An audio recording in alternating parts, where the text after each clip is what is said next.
Կորպորատիվ կայսրությունում, որտեղ վախը միակ օրենքն էր, ոչ մի քարտուղարուհի Երանի ամենասարսափազդու միլիոնատիրոջ կողքին մեկ ամսից ավելի չէր դիմանում։ Ամեն ինչ փոխվեց, երբ մի համար երիտասարդ աղջիկ հատեց այդ դռները, թափելով սուրճը, խախտելով կանոնակարգերը, սկիզբ դնելով իրադարձությունների մի շղթայի, որը ոչ ոք չէր կարող կանխատեսել։ Իշխանական խաղերի, թաղված գաղտնիքների արգելված սիրավեպի միջով, որը ծնվեց այնտեղ, որտեղ ամենաքիչն էին սպասում, նրանք երկուսով բացահայտեցին, որ նույնիսկ ամենասառը սիրտը կարող է ճակ տալ։ Սակայն երբ մի կործանարար սուտ ի հայտ եկավ, նրանց ճակատագիրը վերածվեց հպարտության, ցավի քավության միջ մղվող լուռ պատերազմի։ Նախքան քաջության, սիրո անհնարին ընտրությունների մասին այս հուզիչ պատմությանը հետելը, մի մոռացեք դնել ձեր լայքը մեկնաբանություններում գրել, թե Հայաստանի որ քաղաքից եք դիտում։ Գլուխ 1. Հյուսիսային պողոտայի հայելապատ երկնաքերը արտացոլում էր Երանի մոխրագույն երկինքը, ասես դատարկությանն ուղված մի հսկա հայելի լիներ։ 42-րդ հարկում, որտեղ լռությունը խախտում էին միայն օդորակիչի զուսպ խշշոցն ու ներկրված մարմարի վրա շտապող կրունկների նյարդային թխկթխկոցը, գործում էր Մարտիրոսյան կորպորացիայի գլխամասային գրասենյակը, մի կայսրություն կառուցված թվերի, անողոք ռազմավարությունների մի համբավի վրա, որը ներդրողներին ստիպում էր դողալ նույնիսկ իր հիմնադրի ձեռքը սեղմելուց առաջ։ Արման Մարտիրոսյանը միայն ընկերության նախագահը չէր։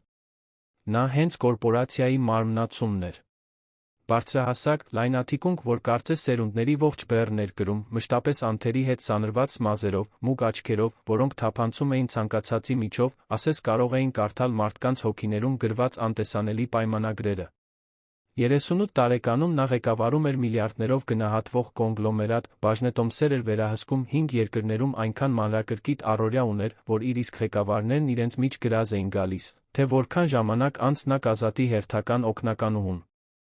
Որովհետև Մարտիրոսյան կորպորացիայի միջանցքներում մի լեգենդ էր պտտվում, շնջալով սուրճի հաշվետվությունների արանքում, վերելակներում ու սանհանգույցներում։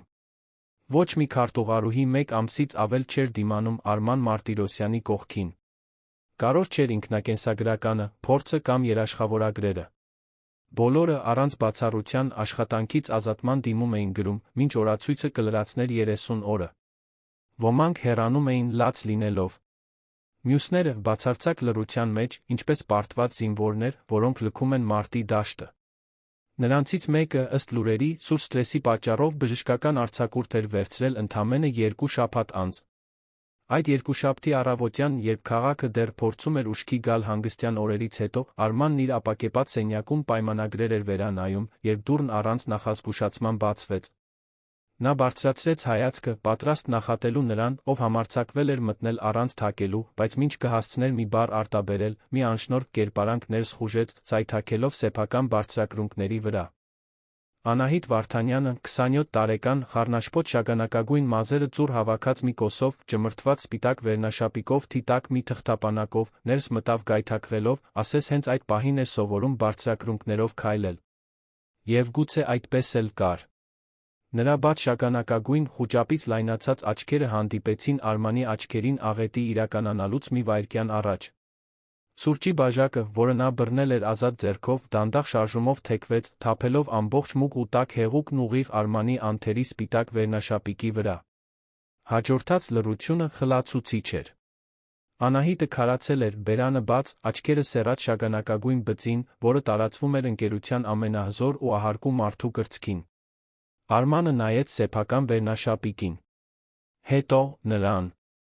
Նրա դեմքը մնաց լիովին անարտահայտիչ, ինչպես մարմարե դիմակ, որը բացարձակապես ոչինչ չէր մատնում այն մասին, թե ինչ էր կատարվում այդ ու անթափանց աչքերի հետում։ Ներողություն եմ խնդրում, մրմնջաց Անահիտը, ձայնը դողացող ու ցածր։ Ես չէի ուզում, երդվում եմ, ես ուղղակի փորձում էի գտնել մարդկային ռեսուրսների բաժինը, ինչ-որ մեկն ինձ ասաց, որ այստեղ է, բայց կարծում եմ սխալ եմ հասկացել, ես նյարդայնացած էի, որովհետև իմ առաջին օրն է, այսինքն իմ առաջին օրը չէ, որովհետև ես դեռ աշխատանքի չեմ ընդունվել, բայց կլիներ իմ առաջին օրը, եթե ինձ ընդունեին, հիմա ես ամեն ինչ փչացրի, Աստված իմ, ես պետք է վճարեմ այս վերնաշապիկի համար, այնպես չէ՞։ Նա շարունակում էր խոսել, բառերը դուրս էին թափվում անկառավարելի հեղեղով, մինչդեռ ձեռքերը մոլեգնորեն շարժվում էին, փորձելով չորացնել նրա վերնաշապիկը գրպանից հանած ճմրթված թղթե անձեռոցիկով։ Արմանը միայն դիտում էր, անշարժ, մինչ նա գործնականում քսում էր թուղթը նրա կրծքին, իրավիճակն էլ ավելի վատ թարացնելով։ Դուք վատթարացնում եք իրավիճակը, ասաց նա վերջապես, ձայնը խորն ու զուսպ, յուրաքանչյուր վանկը կշռադատված, ասես պայմանագիր է ստորագրում։ Անահիտը սառեց, անձեռոցիկը դեռ սեղմած նրա վերնաշապիկին։ Նա բարձրացրեց դեմքը առաջին անգամ իսկապես նայեց նրան։ Եվ հենց այդ պահին հասկացավ, թե ով է իր առջ։ Դա սովորական ղեկավար չէր։ Մարդկային ռեսուրսներից ինչ-որ մեկը չէր։ Դա Արման Մարտիրոսյանն էր։ Այն Արման Մարտիրոսյանը։ Այն մարդը, ում լուսանկարը փակցված էր ընդունարանում, ամսագրերի հոդվածներում, ֆինանսական նորությունների կայքերում։ Օ ոչ, շնջաց նա, աչքերն էլ ավելի լայնանալով։ Դուք նա եք։ Արմանը թեթակի թեքեց գլուխը կողքի, ասես գնահատում էր մի հետաքրքիր ելույթ, որը հենց նոր էր հայտնվել իր սենյակում։ Ես ով եմ։ Ընկերության սեփականատերը։ Նախագահը։ Այն մարդը, ով ըստ ընդունարանի աշխատակցուհու, օգնականուհիներ է ուտում նախաճաշին։ Տարիների մեջ առաջին անգամ Արման Մարտիրոսյանի դեմքին մի տարօրինակ բան տեղի ունեցավ։ Նրա բերանի անկյունը դողաց։ Դա ժպիտի չվերածվեց։ Գուցե պարզապես ակամա մկանային կծկում էր։ Բայց այնտեղ ինչ-որ բան կար, մի մանրադիտակային ճաք սառցե դիմակի վրա, որը նա այդքան երկար պահպանել էր։ Ինչ է ձեր անունը, հարցրեց նա, վերջապես հեռանալով վերցնելով պահեստային բաճկոնը, որը կախված էր դռան հետում։ Անահիտ Վարդանյան։ Եկել եմ գործադիր օգնականի հարցազրույցի։ Բայց կարծում եմ, հենց նոր բավականին տպավորիչ կերպով որակազրկվեցի։ Արմանը հագավ բաճկոնը, դանդաղ կոճկելով այն, ինչ դիտում էր նրան։ Նա կանգնած էր այնտեղ, թեթակի դողալով, ուսերը լարված այն հայացքով, որով մարդ սպասում է, որ իրեն ցանկացած պահի դուրս կշպրտեն։ Բայց նրա մեջ կեղծիք չկար։ Չկար այն հաշվարկված վախը, որը նա տեսնում էր մյուս բոլորի մոտ։ Կար միայն հում, անհարմար տարօրինակ կերպով թարմացնող անկեղծություն։ Դուք ընդունված եք աշխատանքի, ասաց նա, վերադառնալով սեղանի հետ նստելով, ասես ոչինչ տեղի չէր ունեցել։ Անահիտը թարթեց։ Ինչ։ Սկսեք վաղվանից։ Առավոտյան 7-ին։ Չուշանակ։ Բայց ես ձեզ վրա սուրճ թափեցի։ Ես փչացրի ձեր վերնաշապիկը։ Ես դեռ հարցազրույց էլ չեմ անցել։ Սա համարեք ձեր հարցազրույցը։ Դուք անցաք։ Ինչպե՞ս։ Ես ոչ մի հարցի չեմ պատասխանել։ Ես նույնիսկ չասացի, թե ինչու եմ ուզում այստեղ աշխատել։ Արմանը երկար նայեց նրան։ Որովհետև ձեզ պետք է աշխատանքը։ 4 ամիս է, գործազուրկ եք։ Ձեր վերջին աշխատանքը մի փոքր հրատարակչությունում էր, որը սնանկացավ։ Դուք բանասիրական կրթություն ունեք, համեմատական գրականության ոլորտում անավարտ մագիստրատուրա եք արել, 2 ամսվա վարձի պարտք ունեք։ Ճիշտ եմ։ Անահիտի բերանը բաց մնաց։ Դուք այդ որտեղից գիտեք։ Ես կարդում եմ ինքնակենսագրականներ։ Դա իմ աշխատանքն է։ Բայց իմ ինքնակենսագրականում գրված չէ, որ ես վարձի պարտք ունեմ։ Ոչ։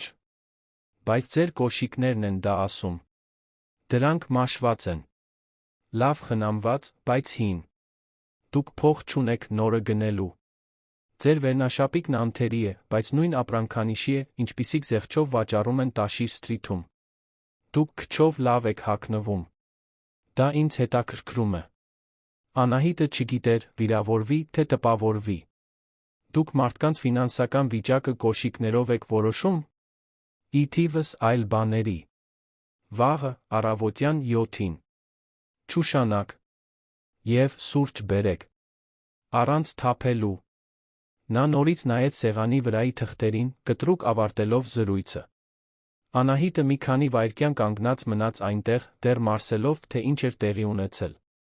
Հետո չիմանալով, թե կոնկրետ ինչ ասել, գրեթե անլսելի շնորհակալություն մրմնջաց դուրս եկավ սենյակից, նորից սայթաքելով կրունկների վրա։ Երբ դուռը փակվեց, Արմանը մի պահ անշարժ մնաց, աչքերը սեռած իր արջի պայմանագրին, առանց իրականում կարդալու այն։ Այդ անշնորհ կնոջ մեջ ինչ-որ բան արթնացրել էր մի հետաքրքրասիրություն, որը նա վաղուց չէր զգացել։ Իսկ հետաքրքրասիրությունը Արման Մարտիրոսյանի աշխարհում վտանգավոր զգացմունք էր։ Այդ երեկո Անահիտը վերադարձավ փոքրիկ բնակարան, որը կիսում էր իր ընկերուհու Լիլիթի հետ արաբկիրում։ Տեղը նեղ էր, ընդամենը մեկ սենյակով, մի մանրիկ հյուրասենյակով, մի խոհանոցով, որտեղ հազիվ 2 մարդ կտեղավորվեր։ Բայց դա այն էր, ինչ նա կարող էր իրեն թույլ տալ, վերջերս նույնիսկ դա էր դժվար։ Լիլիթը հյուրասենյակում էր, նստած գունավոր ծածկոցով ծածկված հին բազմոցին, հեռուստացույցով ինչ-որ սերիալ էր դիտում։ Երբ տեսավ Անահիտի մտնելը, անջատեց սարքը, շրջվեց, աչքերը սպասումով փայլելով։ Դե ինչպես անցավ հարցազրույցը։ Անահիտը պայուսակը գցեց հատակին, ընկավ բազմոցին ընկերուհու կողքին, երկար ու դրամատիկ հոգոց հանելով։ Ես սուրճ թափեցի ընկերության սեփականատիրոջ վրա։ Լիլիթի աչքերը լայնացան։ Ինչ արեցիր։ Սուրճ։ Ամբողջը։ Նրա սպիտակ վերնաշապիկի վրա։ Նույնիսկ մինչ իմանալը, թե ով է նա։ Եվ քեզ աշխատանքից հանեցին, մինչ կընդունեին։ Տպավորիչ է։ Ոչ։ Նա ինձ աշխատանքի ընդունեց։ Լիլիթը մի պահ լուռ մնաց, մարսելով տեղեկությունը։ Սպասիր։ Նա քեզ աշխատանքի ընդունեց այն բանից հետո, երբ դու նրա վրա սուրճ ես լցրել։ Ակնհայտորեն, այո։ Ես վաղվանից սկսում եմ։ Դա բացարձակապես իմաստ չունի։ Գիտեմ։ Բայց այդպես եղավ։ Եվ գիտես որն է ամենավատը։ Նա հենց այնպիսին է, ինչպիսին ասում են։ Սառը, հաշվենկատ, սարսափելի։ Նա իմ ամբողջ կյանքը կռահեց, ուղղակի նայելով իմ կոշիկներին։ Լիլիթը նայեց ընկերուհու ոտքերին։ Քո կոշիկներին։ Հա։ Ասաց, որ մաշված են։ Որ ես փող չունեմ նորը գնելու։ Դե, տեխնիկապես նա ճիշտ է։ Գիտեմ։ Բայց ով է այդպիսի բան անում։ Ով է մարդկանց կոշիկները վերլուծում։ Տարօրինակ միլիարդատերերը, երի։ Լիլիթը խորամանկ ժպտաց։ Գոնե գեղեցիկ է։ Անահիտը տնքացրեց։ Լիլիթ, ես հենց նոր աշխատանք եմ գտել։ Ինձ դրանից բացի ոչինչ չի հետաքրքրում։ Դու չպատասխանեցիր իմ հարցին։ Հա, լավ, գեղեցիկ է։ Ահաբեկող տեսակի։ Գիտես այն տղամարդկանց, որոնք կարծես քո կյանքի դատավճիռն են ստորագրելու, վիսկի խմելով։ Այդ տեսակից է։ Լիլիթը ծիծաղեց։ Դու միշտ էլ տարօրինակ իրավիճակների մեջ հայտնվելու հատուկ տաղանդ ես ունեցել։ Անահիտը ժպտաց, բայց ներսում ստամոքսում մի սառնություն զգաց։ Նա գաղափար չուներ, թե ինչ էր իրեն սպասում Մարտիրոսյան կորպորացիայում։ Այն ամենը, ինչ գիտեր, այն էր, որ այդ աշխատանքն իրեն հուսահատորեն պետք էր։ Հաշիվները կուտակվում էին, գործազրկության նպաստը վերջացել էր, նա այլևս չէր կարող Լիլիթի անսահման համբերությունից կախված լինել։ Ուրեմն նա պետք է աներ, որ ամեն ինչ ստացվի։ Ինչ էլ որ արժենար։ Հաջորդ առավոտ Անահիտն արթնացավ անհրաժեշտից 1 ժամ շուտ։ Լոգանք ընդունեց, ընտրեց իր ունեցած ամենակիչ ճմրթված հագուստը, մի պարզ կիսաշրջազգեստ բեժ վերնաշապիկ, որը Լիլիթն էր տվել, դուրս եկավ տնից, իր հետ տանելով անկյունի հացի խանութից գնված 2 բաժակ սուրճ։ Մարտիրոսյան կորպորացիա հասավ 7-20 պակաս, սիրտը արագ-արագ բաբախում էր, մինչ վերելակը բարձրանում էր 42 հառ։ Ընդունարանի աշխատակցուհին, միջին տարիքի մի կին, հաստ շրջանակով ակնոցներով, նայեց նրան խղճահարության անհավատության խառնուրդով, երբ Անահիտն ասաց, որ ինքը Արմանի նոր օգնականուհին է։ Հաջողություն, ասաց կինը մի տոնով, որը հստակ նշանակում էր, քեզ պետք կգա։ Անահիտը կուլ տվեց միջանցքով, շարժվեց դեպի վերջում գտնվող ապակեպած սենյակը։ Դուռը կիսաբաց էր։ Նա թեթակի թակեց մտնելուց առաջ։ Արմանն արդեն այնտեղ էր, նստած սեղանի հետում, համակարգչով ինչ-որ բան էր հավաքում։ Հագին անթերի մուգ կապույտ կոստյում էր, մազերը կատարելապես սանրված, նա նույնիսկ հայացքը չբարձրացրեց, երբ նա ներս մտավ։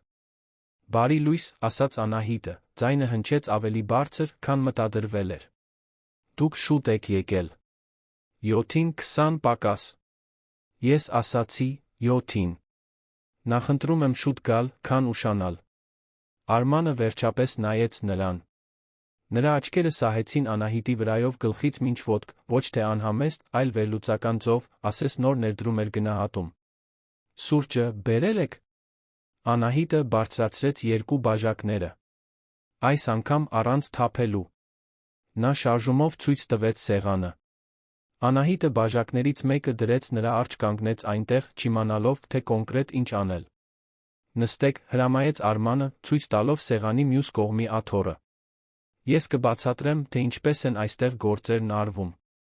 Անահիտը նստեց, ձեռքերը միահյուսած ծնկներին, փորձելով պրոֆեսիոնալ տեսք ունենալ, չնայած կոկորդով բարձրացող նյարդայնությանը։ Առաջին կանոն՝ ճշտապահություն։ Դուք գալիս եք ինձանից առաջ, գնում ինձանից հետո։ Երկրորդ կանոն՝ զսպվածություն։ Այն ամենը, ինչ տեսնում, լսում կամ կարդում եք այստեղ, մնում է այստեղ։ Երրորդ կանոն՝ արդյունավետություն։ Ես սխալներ չեմ հանդուրժում։ Չորրորդ կանոն՝ լռություն։ Ես դատարկ խոսակցություններ չեմ սիրում։ Հասկանալի։ Այո, պարոն։ Ինձ պարոն մի կոչեք։ Կոչեք Արման։ Անահիտը գլխով արեց։ Լավ, Արման։ Նա բացեց մի դարակ, հանեց մի հաստ թղթապանակ, դնելով այն սեղանին։ Սրանք հինգշաբթի օրվա ճապոնացի ներդրողների հետ հանդիպման շնորհանդեսներն են։ Պետք է, որ դուք վերանայեք, ուղղեք ցանկացած հայերենի սխալ վերադասավորեք սլայդները, որպեսզի պատմությունը ավելի սահուն լինի։ Դուք ունեք մինչ վաղվա օրվա վերջ։ Անահիտը վերցրեց թղթապանակը, զգալով դրա ծանրությունը։ Այնտեղ առնվազն 200 սլայդ պետք է լիներ։ Միայն այսքանը։ Արմանը մի հոնքը բարձրացրեց։ Խնդիր կա։ Ոչ մի։ Համարեք, արված է։ Հիանալի։ Ձեր սեղանը հենց այնտեղ, դրսում է։ Ցանկացած հարցի դեպքում ինձ մի հարցրեք։ Փորձեք ինքներդ լուծել։ Եթե չկարողանաք, այն ժամանակ կդիմեք ինձ։ Կարող եք գնալ։ Անահիտը վեր կացավ, թղթապանակը սեղմած կրծքին։ Երբ գրեթե դռան մոտ էր, նրա ձայնը կանգնեցրեց նրան։ Անահիտ։ Նա շրջվեց։ Այո։ Բարի գալուստ, Մարտիրոսյան կորպորացիա։ Այդ տոնի մեջ ինչ-որ բան կար, որը նա չկարողացավ վերծանել։ Դա ճիշտ ջերմ չէր, բայց նա սառը չէր։ Կարծես նա ստուգում էր, թե արդյոք նա իսկապես կդիմանա այն ամենին, ինչ սպասվում էր։ Եվ Անահիտը վճռական էր ապացուցելու, որ այո։ Առաջին օրերը մրրիկ էին։ Անահիտն արագ հայտնաբերեց, որ Արման Մարտիրոսյանի համար աշխատելը նման է ականապատ դաշտում լինելուն, որտեղ յուրաքանչյուր քայլ պետք է հաշվարկվի ռազմական ճշգրտությամբ։ Նա չէր բղավում։ Սկանդալներ չէր սարքում։ Բայց նրա լռությունն ավելի սարսափելի էր, քան ցանկացած նկատողություն։ Երբ ինչ-որ բան այնպես չէր, ինչպես նա էր ուզում, նա պարզապես նայում էր քեզ այդ մուգ աչքերով, դու ակնթարթորեն հասկանում էիր, որ ձախողվել ես։ Բայց Անահիտն ուներ մի առավելություն, որը մյուս օգնականուհիները չունեին։ Նա չէր վախենում հարցնել։ Երբ ինչ-որ բան չէր հասկանում, հարցնում էր։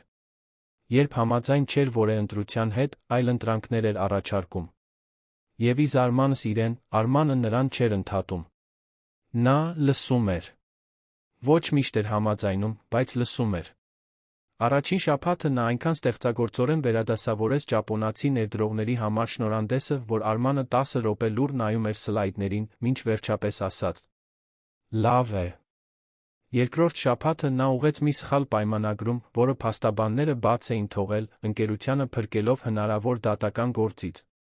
Երրորդ շաբաթը նա առաջարկեց փոփոխություն կատարել արտրային առաջարկի կառուցվածքում, որը հաստատման հավանականությունը բարձրացրեց 40%-ով։ Եվ յուրաքանչյուր փոքր հաղթանակի հետ ինչ-որ բան փոխվում էր։ Արմանը սկսեց նրա կարծիքը հարցնել բաների մասին, որոնք դուրս էին տեքստերի սրբագրումից։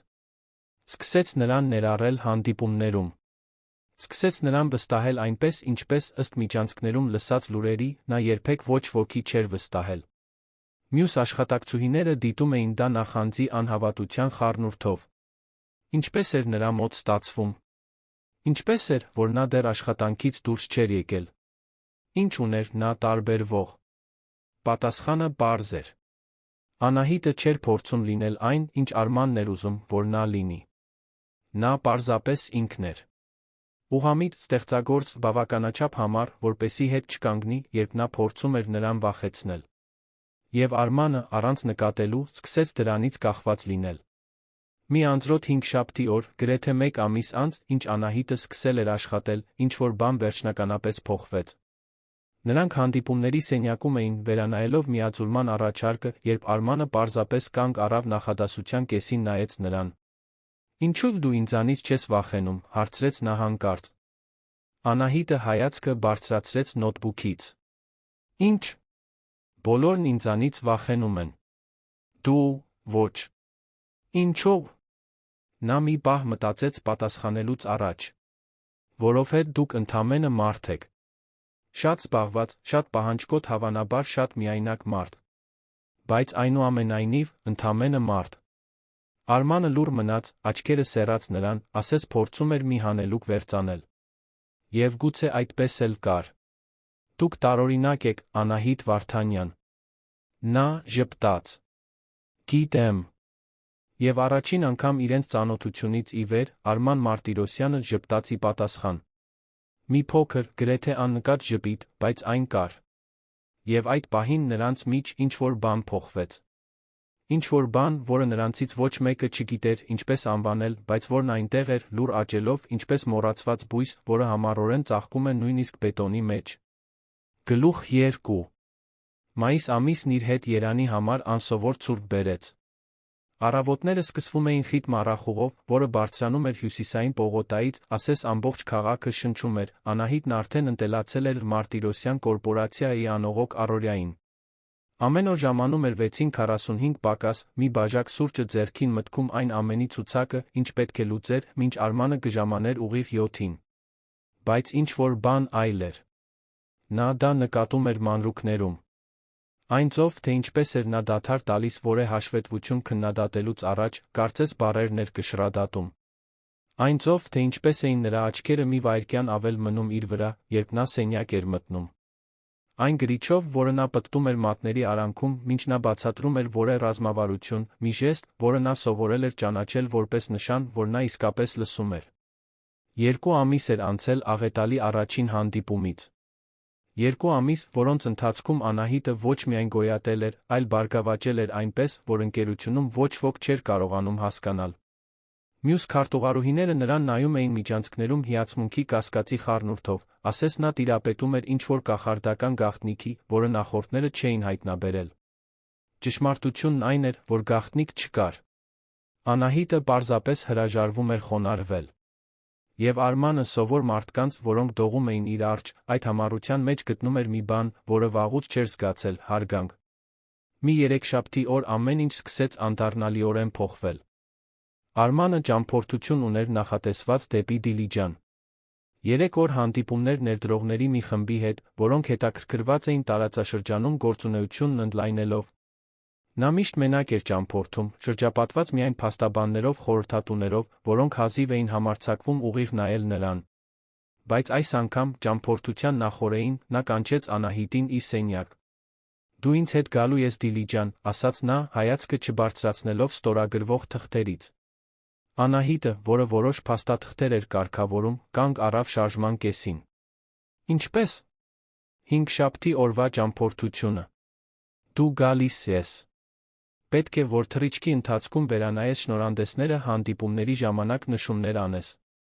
Իրավաբանական բաժնից Ամանդան չի կարողանալու գալ։ Բայց ես երբեք գործուղման չեմ մեկնել։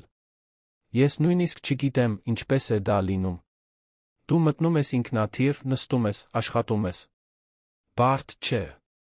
Տոմսն ու հյուրանոցն արդեն ամրագրված են։ Մեկնում ենք 5 առավոտյան 6-ին։ Անահիտը զգաց, թե ինչպես սիրտը արագացավ։ Գործուղում։ Արման Մարտիրոսյանի հետ։ 3 օր։ Գաղափարը միաժամանակ հուզիչ էր սարսափելի։ Լավ, պատասխանեց նա, փորձելով պրոֆեսիոնալ հնչել։ Ես կպատրաստվեմ։ Արմանը վերջապես նայեց նրան։ Պատրաստվելու կարիք չկա։ Պարզապես եղիր ինքդ քեզ։ Ինձ հենց դա է պետք։ Նա վերադարձավ թղթերին, ավարտելով զրույցը, բայց Անահիտը մի քանի վայրկյան էլ կանգնած մնաց այնտեղ, մարսելով այդ բառերը։ Եղիր ինքդ քեզ։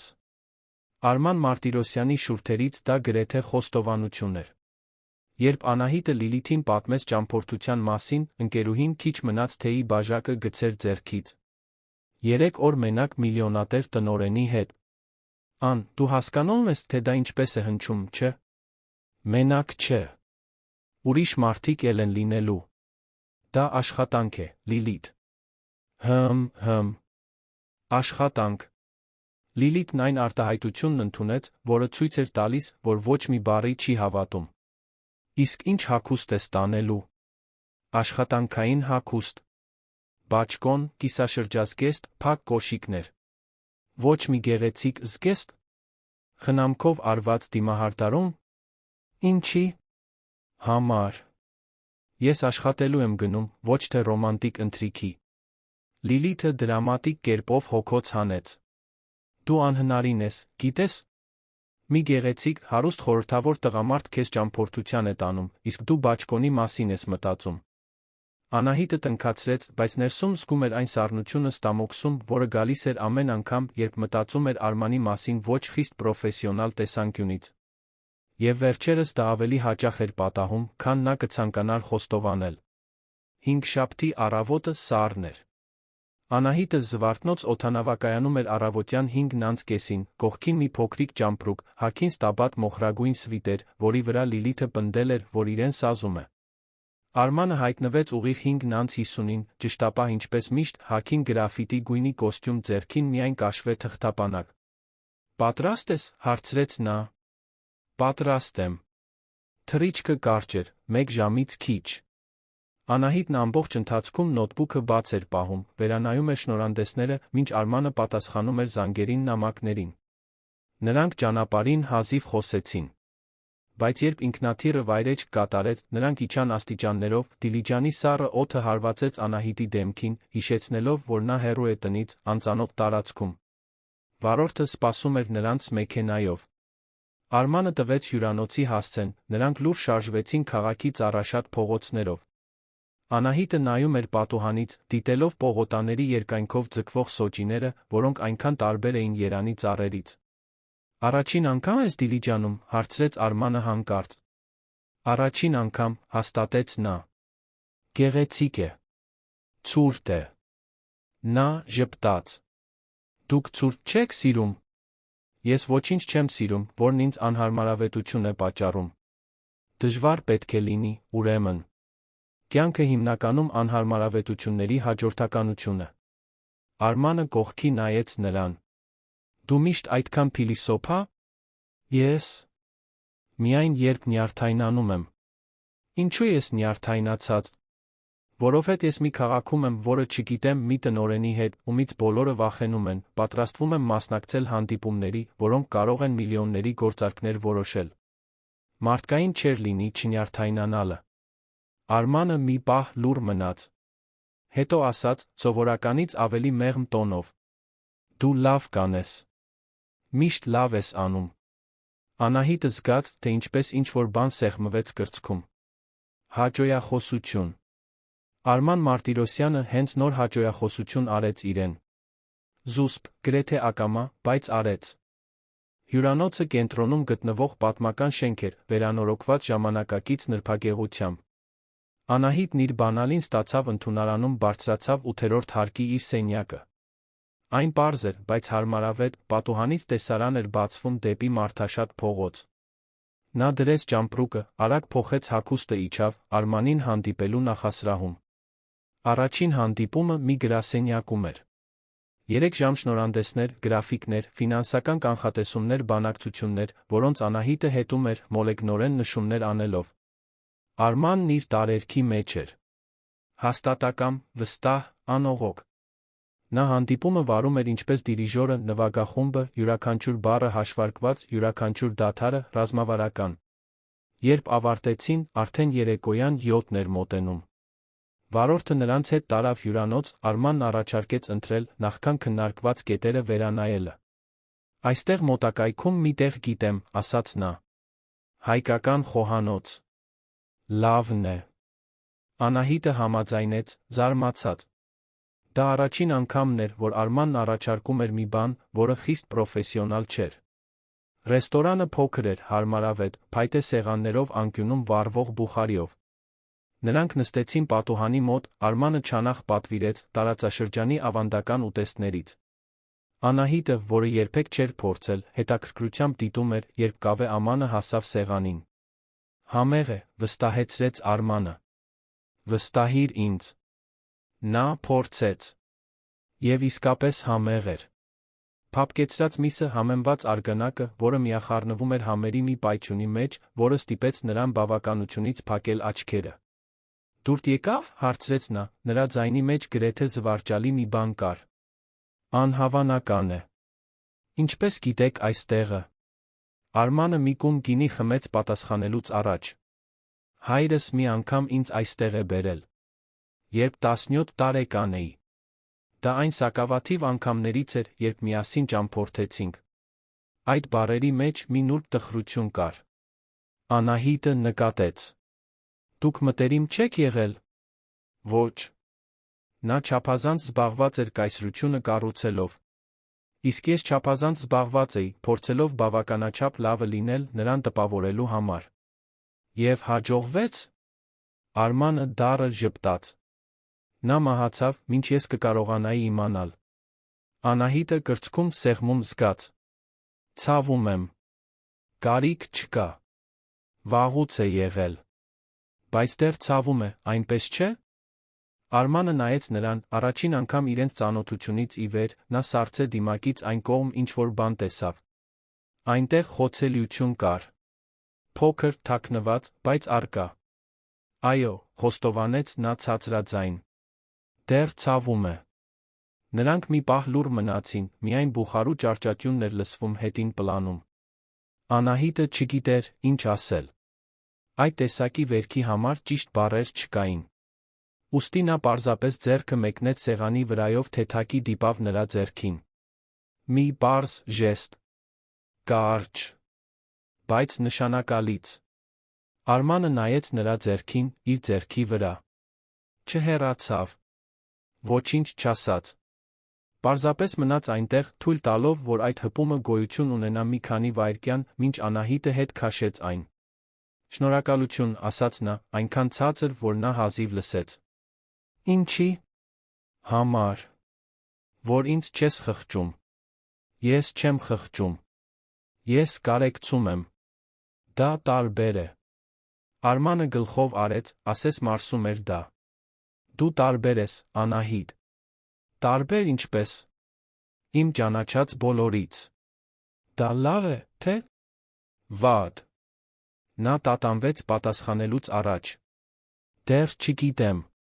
Ընթրիքը շարունակվեց, բայց նրանց միջ ինչ-որ բան փոխվել էր։ Զրույցներն ավելի անձնական դարձան։ Արմանը պատմեց ընդամենը 25 տարեկանում ընկերությունը ստանձնելու ճնշման, անքուն գիշերների, պատասխանատվության հետ եկող մենակության մասին։ Անահիտը խոսեց սանում անցկացրած մանկության ուսուցչուհի մոր մասին, որը նրան խրախուսել էր վաղ տարիքից կարդալ, գրող դառնալու երազանքի մասին, որը նա դրել էր մի կողմ, երբ հասուն կյանքը գործնական ընտրություններ էր պահանջել։ Դու դեռ գրում ես, հարցրեց Արմանը։ Երբեմն։ Իմ ունեցած սակավ ազատ ժամանակ։ Բայց ոչ մի լուրջ բան։ Ինչու ոչ։ Որովհետև երազանքները հաշիվներ չեն վճարում։ Արմանը մտախոհ դարձավ։ Հայրս էլ էր այդպես ասում։ Որ ես պետք է մոռանամ աստղագիտությունը, կենտրոնանամ բիզնեսի վրա։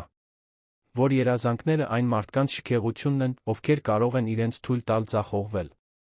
Եվ դու հավատացիր։ Ես ընտրություն չունեի։ Երբ նա գնաց, ես ժառանգեցի ամեն ինչ։ Ընկերությունը, պարտքերը, սպասելիքները։ Եվ կամաց-կամաց ես մոռացա, թե ինչ էի ուզում։ Անահիտը դիտում էր նրան։ Իսկ ինչ էիր ուզում։ Արմանը նայեց պատուհանից դուրս, դեպի Դիլիջանի մութ երկինքը։ Ես ուզում էի ուսումնասիրել աստղերը։ Հասկանալ տիեզերքը։ Կորչել մի բանի մեջ, որն ավելի մեծ է, քան թվերն ու պայմանագրերը։ Դեռ կարող ես։ Ոչ։ Այդ գնացքն արդեն գնացել է։ Ինչո՞վ։ Որովհետև ես մի ամբողջ կյանք եմ կառուցել, լինելով սա։ Այս մարդը։ Այս գործարարը։ Հիմա դա ինձանից խլելը նման կլինի մի շենք քանդելուն, մինչդեռ ես դեռ դրա ներսում եմ։ Անահիտը տխրության ալիք զգաց նրա հանդեպ։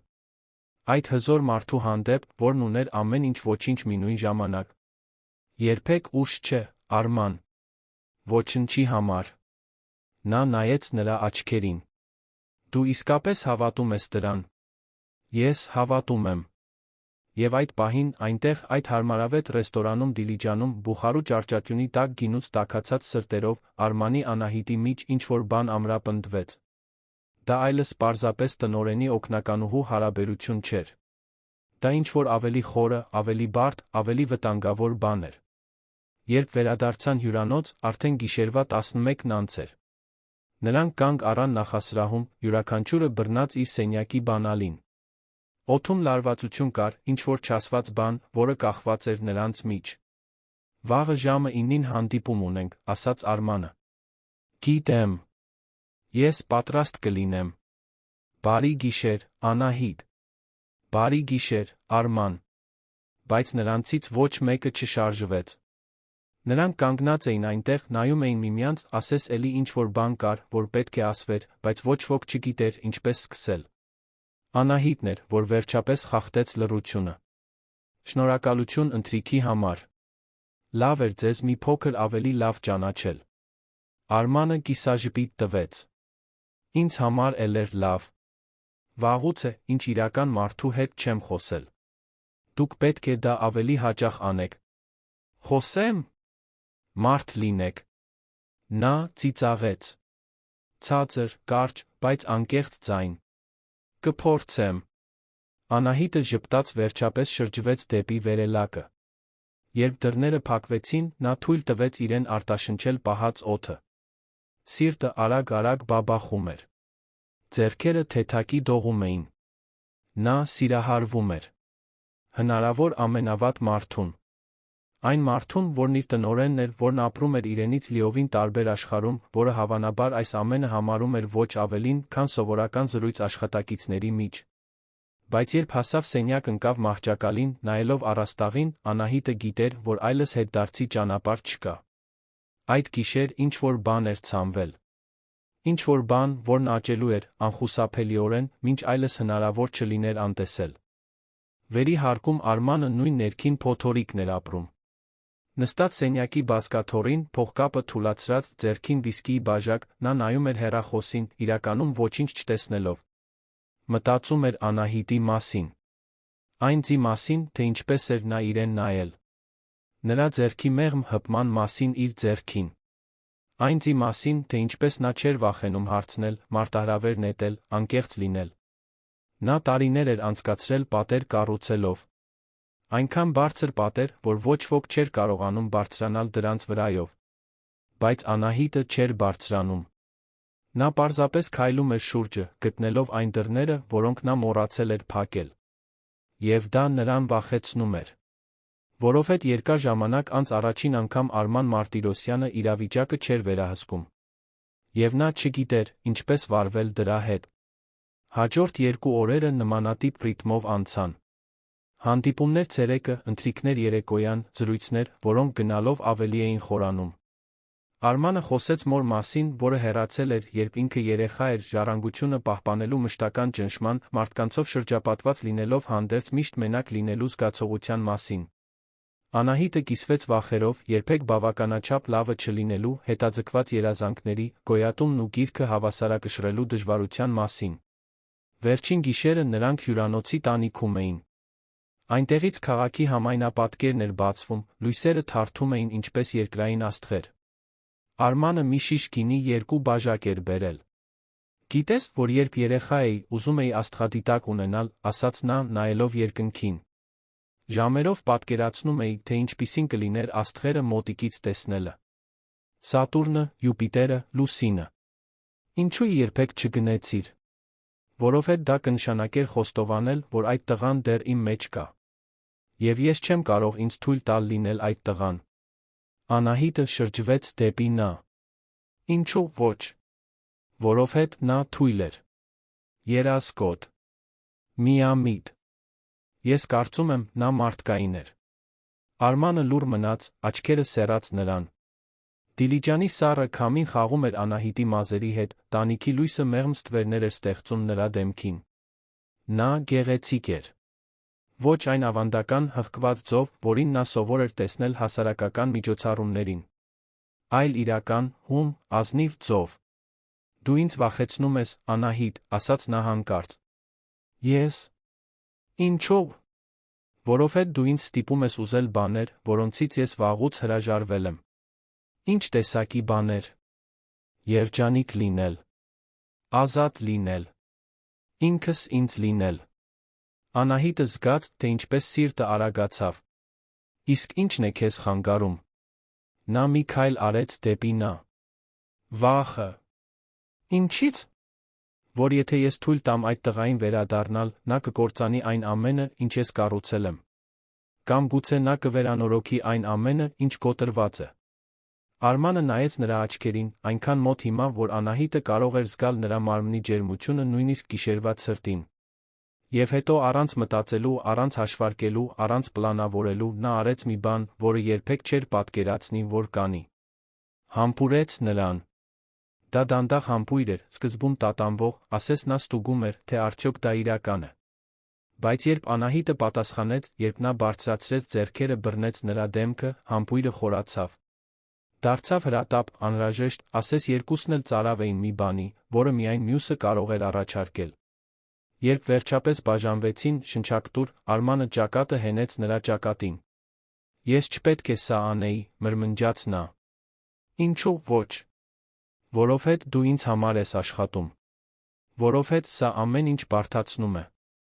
Որովհետև ես չգիտեմ, արդյոք կարող եմ լինել այն, ինչին դու արժանի ես։ Անահիտը երկու ձեռքով բռնեց նրա դեմքը, ստիպելով նրան նայել իրեն։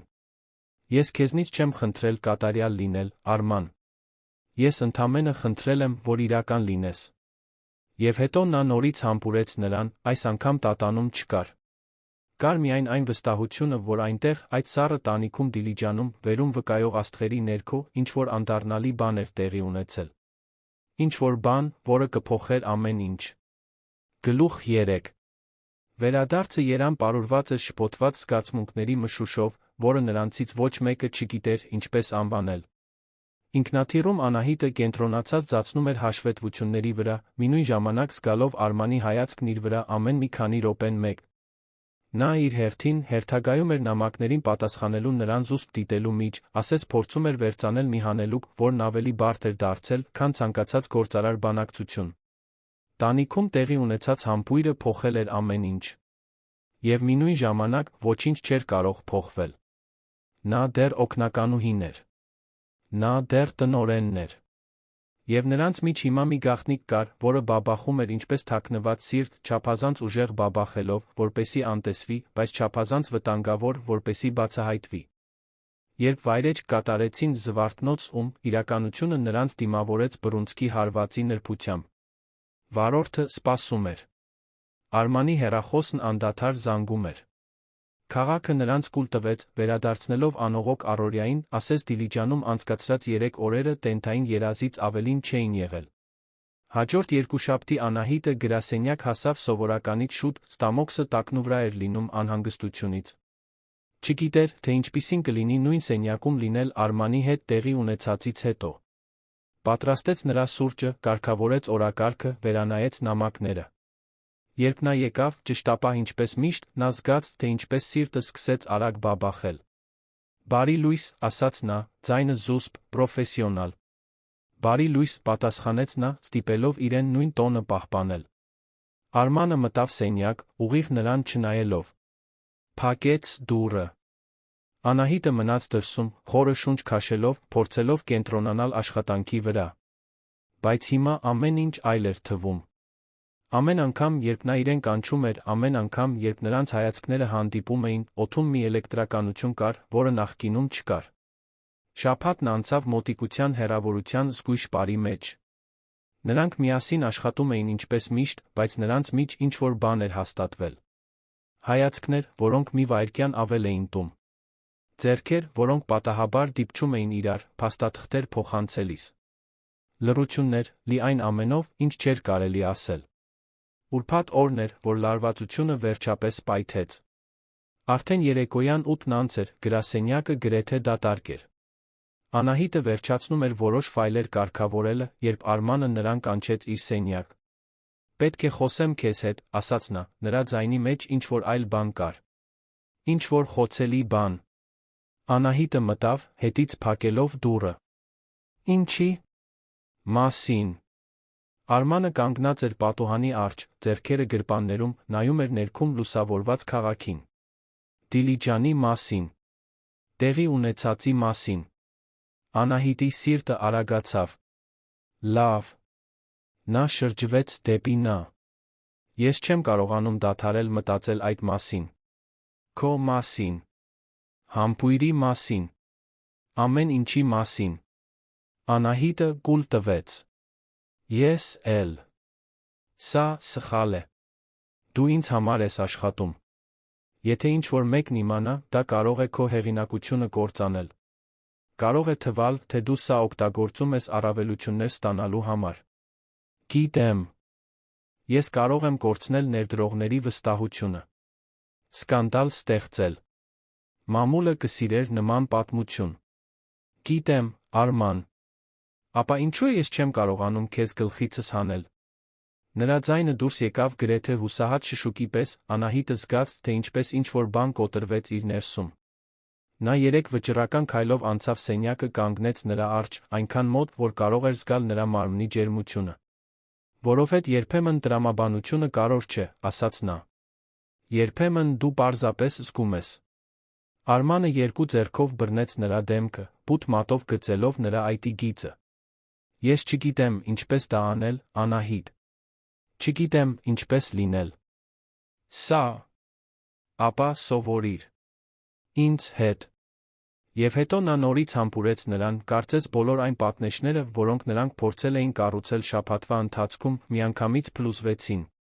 Նա նրան մոտ քաշեց, ձեռքերն իջնելով նրա գոտկատեղին, իսկ Անահիտը ձեռքերը փաթաթեց նրա վզին, թույլ տալով իրեն ընկղմվել այն զգացողության մեջ, որ վերջապես կարող է մոտ լինել նրան, առանց հետանքների մասին մտածելու։ Երբ բաժանվեցին, երկուսն էլ շնչակտուր էին։ Արմանը ճակատը հենեց նրա ճակատին, աչքերը փակ։ Սա ամեն ինչ կբարդացնի, մրմնջաց նա։ Գիտեմ։ Բայց դու մինույն է, ուզում ես։ Ես ուզում եմ։ Նա բացեց աչքերը, նայեց նրան մի այնպիսի ուշքնությամբ, որը ստիպեց նրան դողալ։ Ապա եկ մեր ծով անենք։ Դանդաղ։ Գաղտնի, մինչ հասկանանք, թե սա ինչ է։ Այդպես լավ է։ Անահիտը գլխով արեց։ Լավ է։ Եվ այսպես սկսվեց։ Մարտիրոսյան կորպորացիա Իսթվերներում թաքնված մի հարաբերություն։ Զուսպ ընթրիքներ կենտրոնից հեռու ռեստորաններում։ Կարդալուց անմիջապես հետո ջնջվող հաղորդագրություններ։ Հանդիպումներում գողացված հայացքներ։ Դատարկ վերելակներում շտապողական համբույրներ։ Գիշերներ, երբ նա գնում էր նրա բնակարան, երբ Լիլիթը քնում էր, նրանք մինչ լուսաբաց խոսում էին պատշգամբում, կիսելով երազանքներն ու վախերը, ինչպես սիրահարված դեռահասներ։ Անահիտը բացահայտեց Արմանի այնպիսի շերտեր, որոնք երբեք չէր պատկերացրել։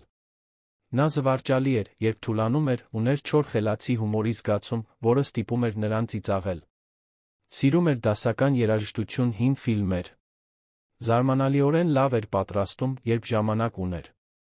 Եվ լուռ լուսաբացներին, երբ Երանը վերջապես հանդարտվում էր, նա խոսում էր հոր մասին մի այնպիսի խոցելիությամբ, որը կոտրում էր նրա սիրտը։ Նա ուզում էր, որ ես կատարյալ լինեմ, պատմեց Արմանը մի գիշեր, պառկած նրա կողքին բնակարանի նեղ մահճակալին։ Ամեն գնահատական, ամեն ձեռքբերում, ամեն որոշում։ Ոչինչ բավականաչափ լավ չէր։ Եվ երբ նա գնաց, ես ինքս ինձնից էլ ավելի պահանջկոտ դարձա, որովհետև կարծում էի, որ այդպես նա վերջապես կհպարտանա։ Անահիտը շոյեց նրա մազերը։ Բայց նա արդեն հպարտանում էր։ Համոզված եմ։ Ինչպես կարող ես համոզված լինել։ Որովհետև դու կայսրություն ես կառուցել։ Ամեն ինչ պահել ես աշխատունակ, երբ կարող էր փլուզվել։ Դա հպարտությունից ավելին է։ Դա ժառանգություն է։ Արմանը նրան ավելի մոտ քաշեց։ Դու միշտ գիտես, ինչ ասել։ Ոչ միշտ։ Երբեմն ես պարզապես ասում եմ այն, ինչ զգում եմ։ Իսկ ինչ ես զգում հիմա։ Նա նայեց նրա աչքերին։ Որ ես աշխարհի ամենահաջողակ մարդն եմ։ Նա ժպտաց այն հազվագյուտ ժպիտով, որը նա սովորել էր գնահատել որպես գանձ։ Ես եմ հաջողակը։ 6 շաբաթ նրանք պահեցին գաղտնիքը։ 6 շաբաթ գողացված երջանկություն, գաղտնի պահեր, մի մտերմություն, որն աճում էր ամեն օր։ Անահիտն իրեն կենդանի էր զգում այնպես, ինչպես երբեք չէր զգացել։ Արմանն ավելի թեթ էր թվում, ավելի շատ էր ժպտում, նույնիսկ աշխատակիցներն էին նկատում նրա մեջ փոփոխությունը, թե ոչ ոք չգիտեր պատճառը։ Լիլիթը, իհարկե, բացահայտեց։ Անհնար էր ինչ-որ բան թաքցնել ընկերուհուց, ում հետ բնակարան էիր կիսում։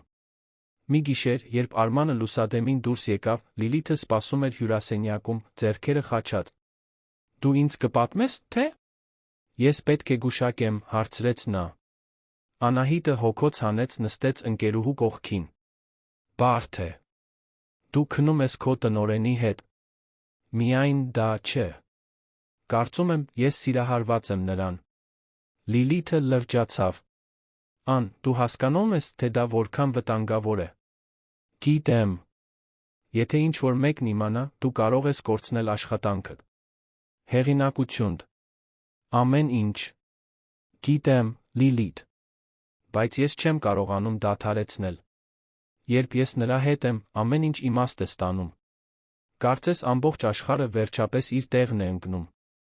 Լիլիթը բռնեց ընկերուհու ձեռքը։ Պարզապես զգույշ եղիր, լավ։ Նրա նման տղամարդիկ այդ ամբողջ իշխանությամբ երբեմն չեն հասկանում, թե իրենց ընտրություններն ինչ հետանքներ են ունենում մեզ նման մարդկանց համար։ Անահիտը գլխով արեց, բայց խորքում հավատում էր, որ Արմանը տարբեր է։ Որ այն, ինչ նրանք ունեին, իրական էր։ Որ միասին նրանք կարող էին դիմակայել ամեն ինչի։ Նա սխալվում էր։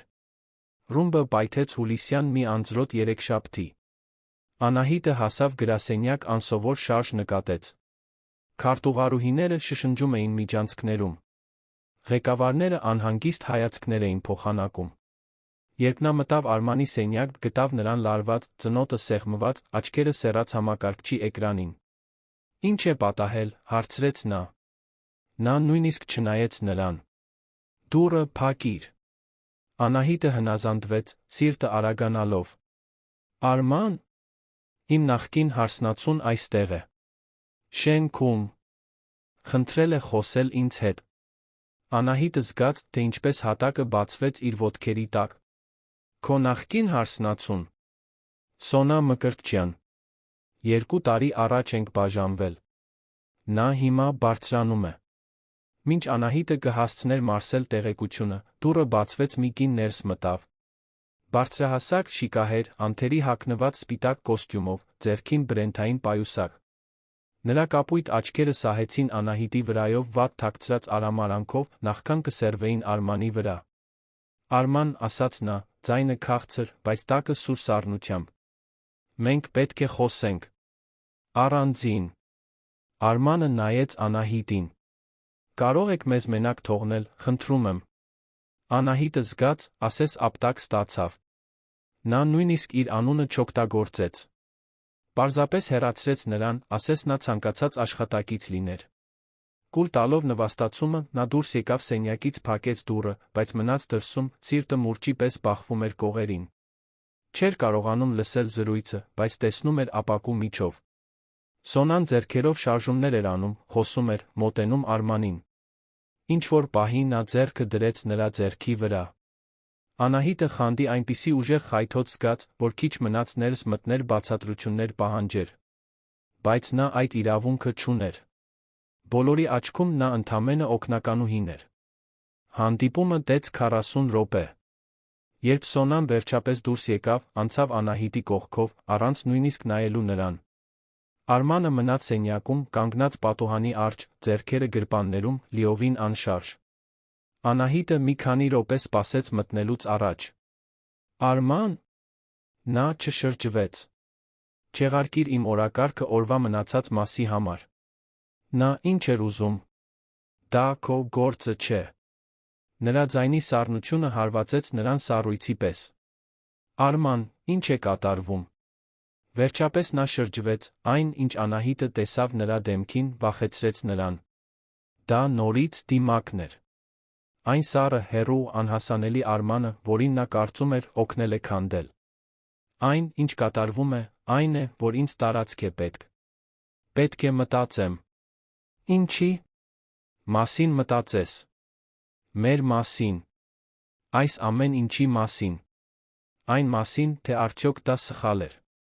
Բառերը հարվածեցին Անահիտին բռունցքների պես։ Սխալ։ Սոնան հղի է։ Աշխարհը կանգ առավ։ Անահիտը զգաց, թե ինչպես ոտքերը թուլացան։ Ինչ։ Նա հղի է։ Ասում է, որ իմն է։ Բայց դուք 2 տարի առաջ եք բաժանվել։ Մենք մի անգամ հանդիպել ենք։ 3 ամիս առաջ։ Մի միջոցառման ժամանակ։ Շատ խմեցինք, ես մենակ էի, նա այնտեղ էր, պատահեց։ 3 ամիս։ Ճիշտ այն ժամանակ, երբ նա Անահիտը սկսել էին մտերմանալ։ Ճիշտ այն ժամանակ, երբ նա սկսել էր հավատալ, որ կարող է իրական ինչ-որ բան ունենալ նրա հետ։ Դու նրա հետ քնել ես, ասաց Անահիտը, ձայնը դողացող։ Մինչ ինձ հետ էիր։ Մենք դեռ միասին չէինք։ Դա Դիլիջանից առաջ էր։ Բայց դու արդեն ինչ-որ բան զգում էիր։ Դու ասացիր, որ չես կարողանում դադարել իմ մասին մտածել։ Եվ չէի կարողանում։ Բայց այդ գիշեր ես շփոթված էի, շատ խմեցի, դա սխալ էր։ Մի սխալ, որը հիմա ամեն ինչ կփոխի։ Անահիտը զգաց, թե ինչպես արցունքները այրեցին աչքերը, բայց հրաժարվեց թույլ տալ, որ դրանք թափվեն։ Իսկ ինչ ես անելու։ Արմանը ձեռքը տարավ դեմքին, հոգնած։ Ես չգիտեմ։ Պետք է հետազոտություններ անեմ, հաստատեմ։ Բայց եթե դա ճիշտ է, եթե նա իսկապես հղի է իմ երեխայից, ես պետք է ստանձնեմ պատասխանատվությունը։ Իսկ մենք։ Հաջորդած լռությունն ավելի խոսուն էր, քան ցանկացած բառ։ Մենք չենք կարող լինել, Անահիտ։ Ոչ այսպես։ Ոչ հիմա։ Նա զգաց, թե ինչպես ինչ-որ բան կոտրվեց կրծքի մեջ։ Այսքանից հետո։ Այն ամենից հետո, ինչ մենք կիսել ենք, դու պարզապես հանձնվելու ես։ Ես չեմ հանձնվում։ Ես իրատես եմ։ Եթե նա հղի է, գործերը կբարդանան։ Մամուլը վրա կտա։ Կհետաքննեն իմ կյանքը։ Եվ եթե իմանան քո մասին, մեր մասին, քեզ կկործանեն։ Ապա թող կործանեն։ Ինձ համար մի նույն է։ Բայց ինձ համար մի նույն չէ։ Արմանը վերջապես բղավեց, ձայնը արձագանքելով սենյակում։ Ինձ համար մի նույն չէ, թե ինչ կանեն քեզ հետ։ Թե ինչ կասեն։ Որ դու շահամոլ ես, որ ինձ հետ փողի համար ես, որ օգտվել ես իրավիճակից։ Ես թույլ չեմ տա դա տեղի ունենա։ Անահիտն արդեն լաց էր լինում, արցունքներն ազատ հոսում էին դեմքով։ Ապա ինչ ես ուզում, որ ես անեմ։ Որ ձացնեմ, թե ոչինչ տեղի չի ունեցել։ Որ շարունակեմ լինել քո օգնականուհին, ասես դու ինձ չես ստիպել զգալ, որ ես կարող եմ։ Արմանը մոտեցավ նրան, 2 ձեռքով բռնեց նրա դեմքը։ Դու կարող ես։ Ավելի, քան երբևէ մեկը կարող է եղել։ Եվ հենց դրա համար էլ ես պետք է քեզ պաշտպանեմ։ Ինձ պաշտպանություն պետք չէ։ Ինձ դու ես պետք։ Բայց ես չեմ կարող դա քեզ տալ։ Ոչ հիմա։ Գուցե երբեք։ Անահիտը հեռացավ նրանից, զայրույթով սրբելով արցունքները։ Ուրեմն որոշված է։ Նա նորից հայտնվում է, հանկարծ ես այլս կարող չեմ։ Այդպես չէ։ Ապա ինչպես է, Արման։ Բացատրիր ինձ։ Որովհետև իմ կողմից թվում է, թե դու նրան ես ընտրում։ Ես ընտրում եմ անել այն, ինչ ճիշտ է։ Եթե երեխա կա, ես պարտականություններ ունեմ։ Իսկ իմ հանդեպ։ Իմ հանդեպ պարտականություններ չունես։ Մենք երբեք ոչինչ չենք խոստացել, Անահիտ։ Միշտ իմացել ենք, որ բարդ է։ Բառերը դանակների պես էին։ Անահիտը նայեց նրան, այն մարդուն, որին կարծում էր, ճանաչում է, տեսավ մի անծանոթի։ Սառը գործարարին։ Այն մարդուն, որն ամեն ինչ հաշվարկում էր։ Որը տրամաբանությունը զգացմունքից վեր էր դասում։ Դու ճիշտ ես, ասաց նա, ձայնը հաստատուն, չնայած ցավին։ Մենք երբեք ոչինչ չենք խոստացել։ Եվ հիմա ես հասկանում եմ, ինչու։ Որովհետև դու չգիտես, ինչպես խոստանալ։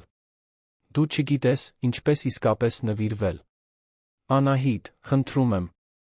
Ոչ։ Դու քո ընտրությունը կատարեցիր։ Հիմա ես իմը կկատարեմ։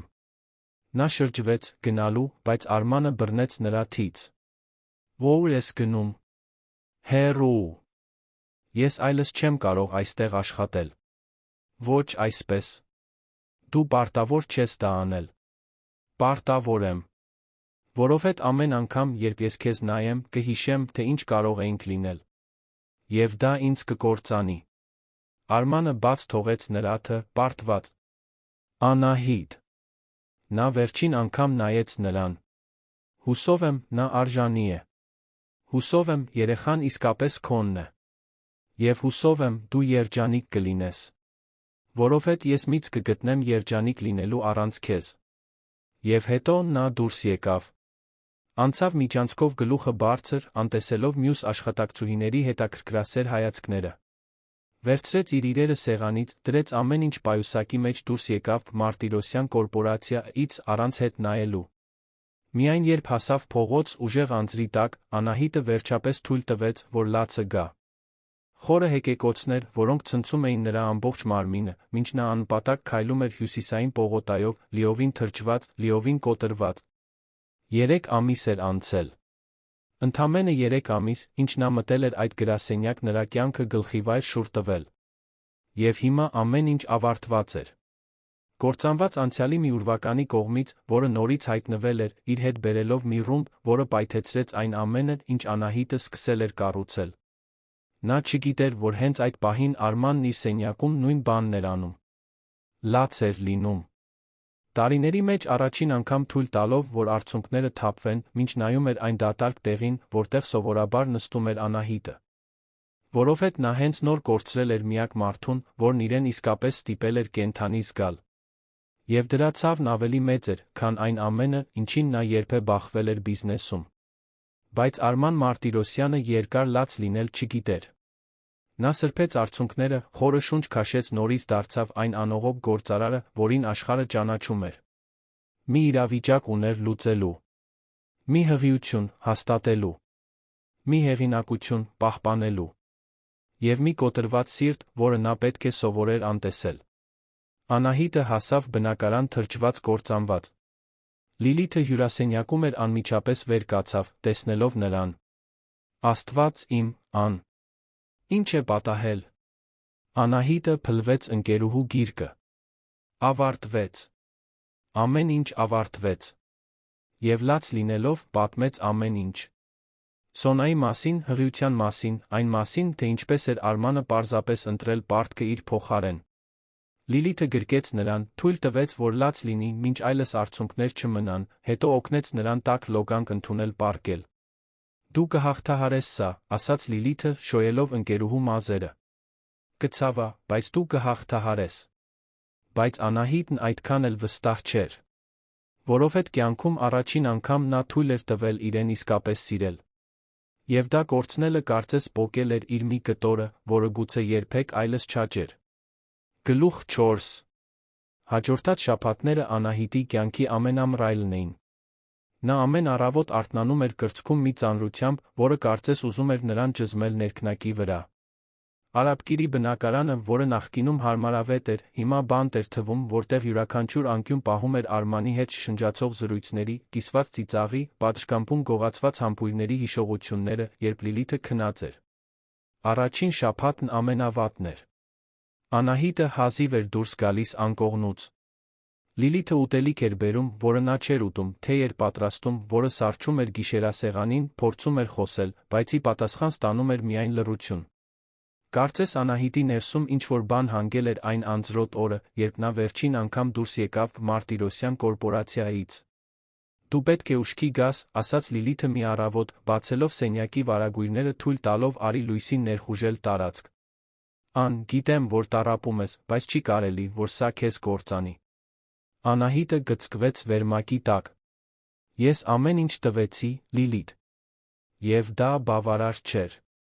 Դա բավարար լինելու մասին չէր։ Ժամանակի մասին էր։ Հանգամանքների։ Բայց դու դեռ այստեղ ես, դեռ տաղանդ ունես, դեռ երազանքներ ունես։ Ինչ երազանքներ։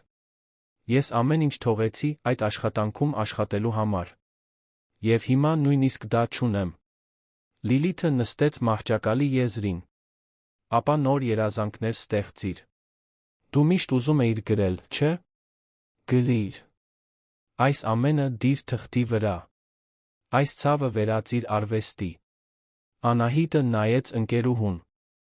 Նրա խոսքերը տարօրինակ կերպով արձագանքեցին նրա կրծքում։ Գրել։ Նա տարիներ շարունակ ոչ մի լուրջ բան չէր գրել։ Համալսարանից ի վեր, երբ հասուն կյանքը գործնական ընտրություններ էր պահանջել։ Բայց հիմա, առանց աշխատանքի, առանց Արմանի, առանց կորցնելու ոչնչի, գուցե ժամանակն էր փորձելու։ Այդ կեսօրին Անահիտն օրերի մեջ առաջին անգամ վեր կացավ։ Լոգանք ընդունեց, մաքուր հագուստ հագավ, սուրճ պատրաստեց։ Նստեց հյուրասենյակի հին բազմոցին, նոթբուքը ծնկներին, սկսեց գրել։ Սկզբում դրանք ընդամենը առանձին բառեր էին, ցավի բեկորներ, զայրույթի կտորներ։ Բայց կամաց-կամաց ստացավ մի պատմություն։ Ոչ թե հենց իր Արմանի պատմությունը, այլ դրանից ոգեշնչված մի բան։ Մի սովորական կին, որը սիրահարվում է հզոր տղամարդու բացահայտում, որ սերը երբեմն բավարար չէ տարբեր աշխարհների միջ անդունդները հաղթահարելու համար։ Նա գրում էր ժամերով, օրերով, շաբաթներով։ Բառերը հոսում էին, ասես տարիներ շարունակ ամբարված էին եղել, սպասելով միայն ճիշտ դռանը, որ բացվի։ Անահիտը գրում էր ցավի, կորստի, նորից սկսելու քաջության մասին։ Եվ յուրաքանչյուր ավարտված գլխի հետ զգում էր, թե ինչպես տխրության մի կտոր վերածվում է մի այլ բանի։ Ոչ թե հենց երջանկության, այլ ընդունման։ Հասկացողության, որ որոշ պատմություններ ավարտվում են ոչ թե որովհետև սխալ էին, այլ որովհետև ճիշտ ժամանակը չէր։ Մինույն ժամանակ, քաղաքի մյուս կողմում, Արմանն իր սեփական դժոխքն էր ապրում։ Հետազոտությունները հաստատել էին, Սոնան հղի չէր։ Երբեք չէր եղել։ Ամեն ինչ մանրակրկիտ մանիպուլյացիա էր, վերադարձնելու այն տեղը, որը նա կարծում էր արժանի է իրեն իր կողքին։ Երբ Արմանն իմացավ ճշմարտությունն մի բժշկի միջոցով, ում Սոնան այցելել էր, որը, պատահաբար, Մարտիրոսյանների ընտանիքի ծանոթն էր, նրա զգացած կատաղությունն այնքան ուժեղ էր, որ նա ստիպված եղավ փակվել գրասենյակում, որպեսզի չաներ մի բան, որի համար կզղջար։ Բայց կատաղությունը շուտով տեղի տվեց հուսահատությանը։ Որովհետև նա կորցրել էր Անահիտին միստի պատճառով։ Նա ընտրել էր այն, ինչ կարծում էր, ճիշտ է, պատասխանատու, հասուն։ Եվ այդ ընթացքում կործանել էր միակ իրական բանը, որ ուներ իր կյանքում։ Առանց Անահիտի առաջին 2 շաբաթները ֆունկցիոնալ էին։ Արմանը նոր օգնականուհի վարձեց 50 տարեկան մի արդյունավետ կին, որն իր աշխատանքը կատարում էր գրագետ, բայց առանց հոգու։ Նա չէր կասկածի տակ դնում նրա որոշումները։ Չէր առաջարկում ստեղծագործական փոփոխություններ շնորհանդեսներում։ Չէր նայում նրան այնպես, ասես կարող էր տեսնել սառցե դիմակից այն կողմ։ Դա հենց այն էր, ինչ նա միշտ ուզել էր։ Եվ դա բացարձակապես անտանելի էր։ Հաշվետվությունները սկսեցին կուտակվել։ Հանդիպումներն ավելի լարված դարձան։ Արմանը անընդհատ զայրացած էր, անհամբեր, վերադառնում էր այն մարդուն, ումից բոլորը վախենում էին։ Աշխատակիցները շշնջում էին միջանցքներում, որ նա երբե եղածից ավելի վատն է, ավելի սառը, ավելի հեռու։ Ոչ ոք չէր հասկանում, թե ինչ էր պատահել։ Միայն այն, որ օգնականուհին, որը բոլորը կարծում էին, վերջապես կմնա, հանկարծակի անհետացել էր։ Նունեն էր, ընդունարանի աշխատակցուհին, որը վերջապես համարձակվեց հարցնել։ Մի կեսօր, երբ Արմանն անցնում էր ընդունարանով, նա կանչեց նրան։ Պարոն Մարտիրոսյան, կարող եմ մի հարց տալ։ Արմանը կանգ առավ, անհամբեր։ Ինչ կա։ Անահիտը։ Նա աշխատանքից դուրս եկավ։ Արմանի կրծքում ինչ-որ բան սեղմվեց, լսելով նրա անունը։ Այո։ Կարող եմ հարցնել, ինչու։ Անձնական հարցեր։ Նունեն տատանվեց, բայց շարունակեց։ Պարոն, դուք գիտեք, որ այստեղ բոլորը նրան սիրում էին, չէ՞։ Նա տարբեր էր։ Նա ստիպում էր ձեզ ժպտալ։ Իսկ հիմա դուք ներեցեք անկեղծությանս համար, բայց դուք նորից սարսափելի եք։ Արմանը նայեց կնոջը։ Նրա անհանգստությունը անկեղծ էր, չարություն չկար այնտեղ։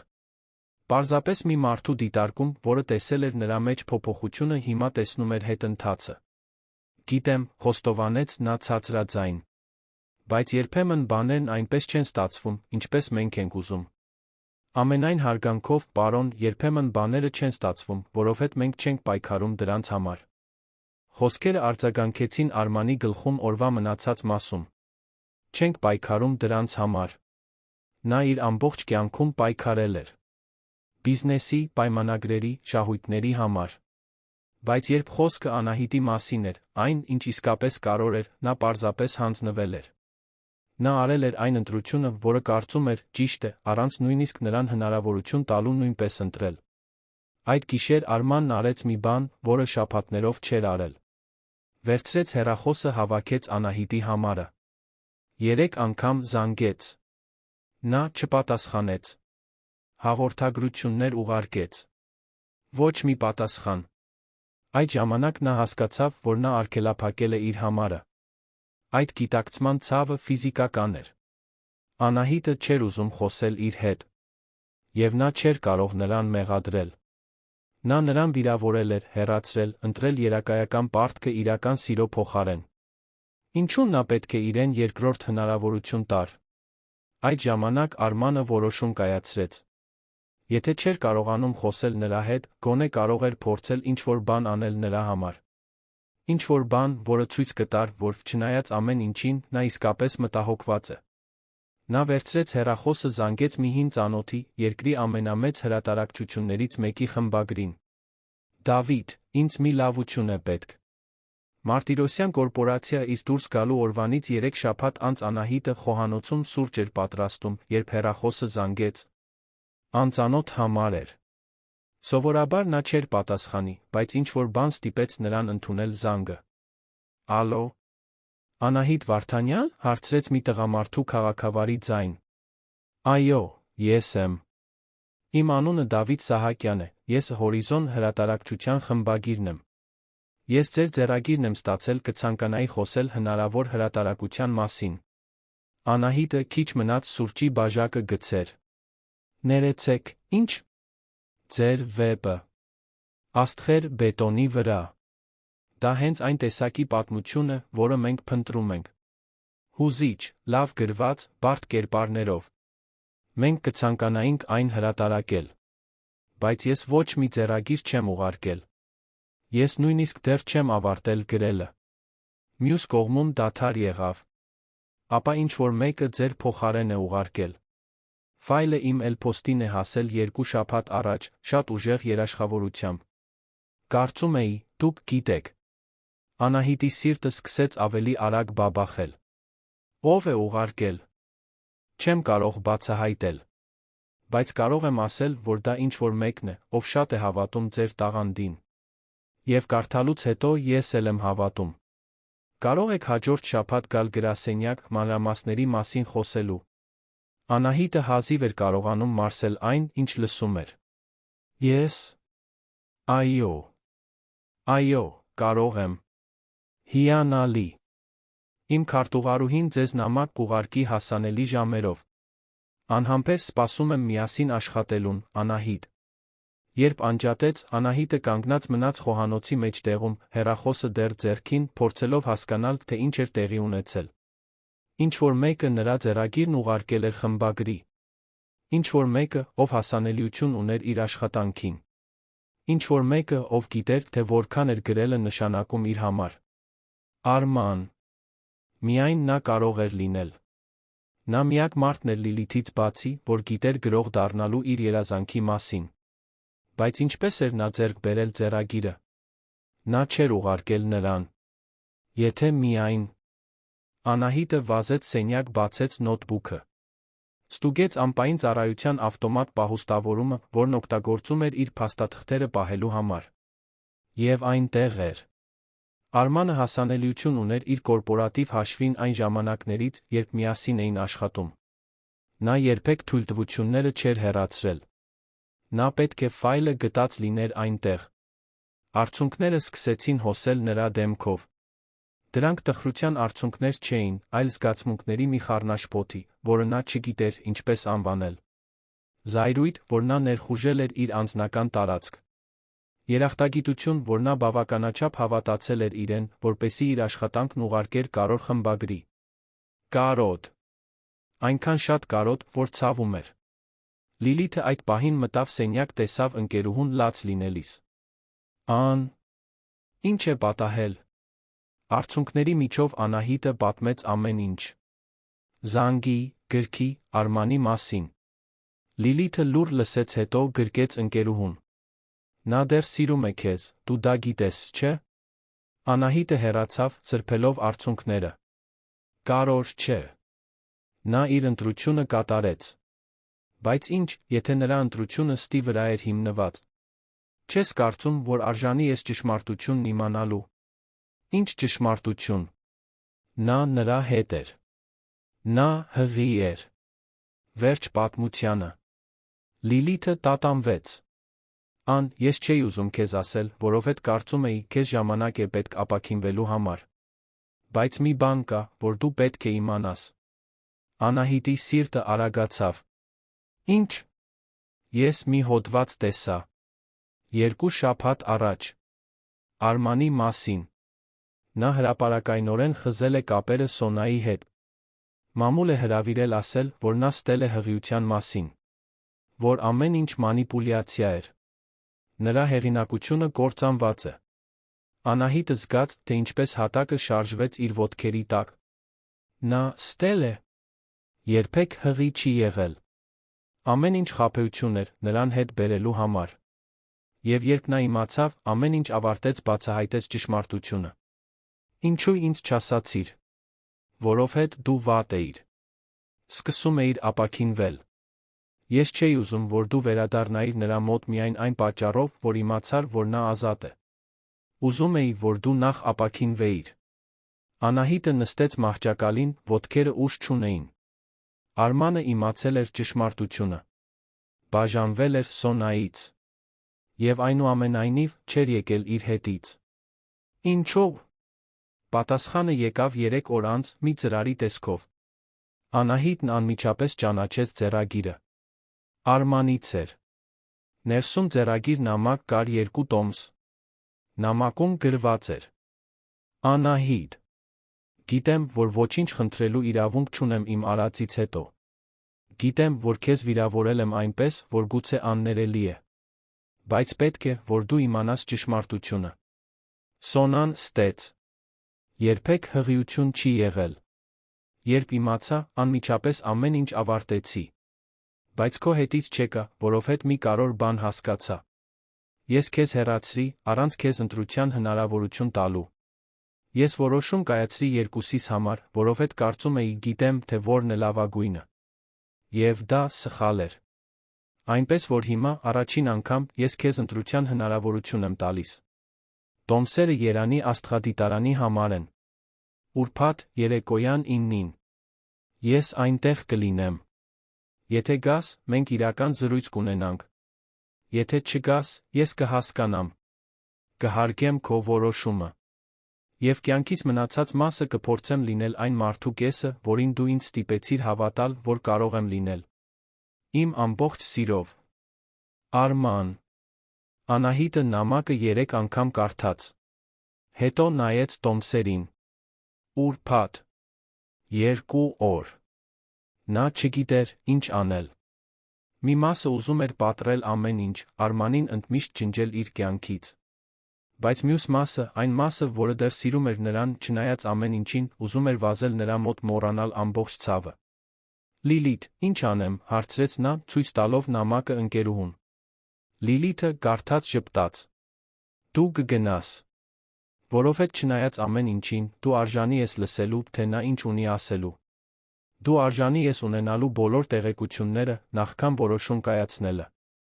Եվ եթե որոշես, որ այլս ոչինչ չես ուզում նրա հետ, ոչինչ։ Բայց գոնե դու իսկապես կփակես այս շրջանը։ Ուրբաթ օրը անպամած էր։ Անահիտն ամբողջ օրը նյարդային անցկացրեց, 5 անգամ հագուստը փոխեց, մտքում փորձեր անելով, թե ինչ կասի, երբ տեսնի նրան։ Երեկոյան 8:30-ին նա տաքսի վերցրեց, ուղղորդվեց դեպի աստղադիտարան։ Այն զուսպ շենք էր, շրջապատված ծառերով։ Երբ Անահիտը հասավ, մուտքի պահակը ստուգեց նրա տոմսը, ուղղորդեց նրան դեպի վերին տանիք։ Նրա սիրտը այնքան ուժեղ էր բաբախում, որ նա համոզված էր, որ շուրջ բոլորը կարող են լսել այն։ Նա դանդաղ բարձրացավ աստիճաններով։ Երբ հասավ տանիք, տեսավ նրան։ Արմանը կանգնած էր մի հսկայական աստղադիտակի կողքին, հագին ջինս պարզ սվիտեր, այնքան տարբեր այն անթերի կոստյումներից, որոնցով նա սովոր էր նրան տեսնել։ Նա նայում էր երկնքին, ձեռքերը գրպաններում, այդ պատկերի մեջ այնքան խոցելի մի բան կար, որ Անահիտը զգաց, թե ինչպես կուրծքը սեղմվեց։ Երբ նա լսեց նրա գալը, շրջվեց։ Նրանց հայացքները հանդիպեցին, աշխարհը կարծես կանգ առավ։ «Դու եկար», ասաց նա, ձայնը լի զգացմունքով։ «Եկա», հաստատեց նա, հեռավորություն պահպանելով։ «Բայց սա ոչինչ չի նշանակում, բացի նրանից, որ ես պատրաստ եմ լսել»։ Արմանը գլխով արեց։ «Դա այն ամենն է, ինչ ես խնդրում եմ»։ Նա դանդաղ մոտեցավ, ասես վախենում էր նրան վախեցնել։ «Անահիտ, ես սխալվել եմ։ Սխալվել եմ այնքան խորը, որ չգիտեմ, արդյոք ներում հնարավոր է»։ Երբ Սոնան հայտնվեց, ասելով, որ հղի է, ես խուճապի մատնվեցի։ Ոչ թե որովհետև ուզում էի վերադառնալ նրա մոտ, այլ որովհետև կարծում էի, որ պետք է ճիշտ բանն անեմ։ Պաշտպանեմ քեզ այն փոթորկից, որը կգար։ Բայց իրականում, այն, ինչ ես արեցի, քեզ վերաբերվելն էր այնպես, ասես դու ունակ չես քո սեփական որոշումները կայացնելու։ Դու ինձ հեռացրիր, ասաց Անահիտը, ձայնը դողալով։ Առանց նույնիսկ հարցնելու, թե ես ինչ եմ ուզում։ Ինձ վերաբերվեցիր այնպես, ասես ես ընդամենը հերթական աշխատակիցն եմ։ Գիտեմ։ Եվ դա իմ կյանքում կայացրած ամենավատ որոշումն էր։ Որովհետև այն 3 ամիսների ընթացքում, որ մենք միասին անցկացրինք, դու միակ մարդն էիր, որն ինձ իսկապես ստիպեց ցանկանալ ավելի լավը լինել։ Դու ինձ ցույց տվեցիր, որ կյանք կա թվերից, պայմանագրերից, ընկերությունից այն կողմ։ Ինձ հիշեցրիր, որ ես ուզում էի աստղեր ուսումնասիրել, ոչ թե ֆինանսական հաշվեկշիռներ։ Նա ցույց տվեց աստղադիտակը։ Ես սա գնել եմ 2 շաբաթ առաջ։ Տեղադրել եմ իմ տան տանիքում։ Եվ ամեն գիշեր նայում եմ երկնքին, մտածում քո մասին։ Մտածում եմ, թե ինչպես էիր դու ճիշտ։ Երբեք ուշ չէ երազանքները վերականգնելու համար։ Անահիտը զգաց, թե ինչպես արցունքները սպառնում են թափվել։ Ինչու ես ինձ այստեղ բերել, Արման։ Որովհետև ես ուզում էի քեզ ցույց տալ, որ սովորել եմ։ Որ այս անգամ ես չեմ որոշի մեր փոխարեն։ Այս անգամ ընտրությունը քոնն է։ Նա ավելի մոտեցավ, մինչ այնքան մոտ էր, որ նա կարող էր զգալ նրա ջերմությունը։ Ես սիրում եմ քեզ, Անահիտ։ Սիրում եմ այնպես, ինչպես դու ծիծաղում ես, այնպես, ինչպես մարտահրավեր ես նետում իմ համոզմունքներին, այնպես, ինչպես գրում ես, ասես բառեր ես արյունահոսում թղթի վրա։ Սիրում եմ, թե ինչպես դու ինձ ստիպեցիր հավատալ, որ ես կարող եմ ավելին լինել, քան այս դատարկ գործարարի գեղը։ Եվ եթե դու ինձ մի հնարավորություն տաս, ես կյանքիս մնացած մասը կանցկացնեմ, ապացուցելով, որ կարող եմ լինել այն մարդը, որին դու արժանի ես։ Իսկ եթե չտամ, հարցրեց նա, ձայնը դուրս գալով շշուկի պես։ Ապա կհարգեմ։ Կշարունակեմ սիրել քեզ հեռվից։ Կուրախանամ քո գրքի հաջողության համար։ Կոգորվեմ քո յուրաքանչյուր ձեռքբերումով։ Բայց երբեք չեմ դադարի սիրել քեզ։ Արցունքները վերջապես թափվեցին, ազատ հոսելով Անահիտի դեմքով։ Դու ինձ վիրավորեցիր։ Գիտեմ։ Ստիպեցիր զգալ, որ ես բավարար չեմ։ Դու ավելին ես, քան բավարար։ Դու ամեն ինչ ես։ Ինչպես կարող եմ վստահել, որ դու նորից ինձ չես հեռացնի, երբ գործերը բարդանան։ Արմանը գրպանից ինչ-որ բան հանեց։ Փոքրիկ տուփ էր։ Երբ բացեց, Անահիտը մատանի տեսավ։ Դա ավանդական նշանադրության մատանի չէր։ Նուրբ էր, աստղի տեսքով, փոքր ադամանդներով, որոնք փայլում էին համաստեղությունների պես։ Այս մատանին հատուկ քեզ համար է պատրաստվել։ Յուրաքանչյուր ադամանդ մի աստղ է ներկայացնում։ Եվ կենտրոնում մի փորագրություն կա։ Նա մատանին հանեց տուփից ցույց տվեց նրան։ Գրված էր. Երբեք ուշ չէ։ Անահիտը նայեց մատանին, հետո Արմանին, հետո նորից մատանին։ Դու ինձ ամուսնության առաջարկություն ես անում։ Ես քեզնից հնարավորություն եմ խնդրում։ Եթե ընդունես այս մատանին, նշանակում է, ընդունում ես նորից փորձել։ Դանդաղ, քո ժամանակով, քո ձով։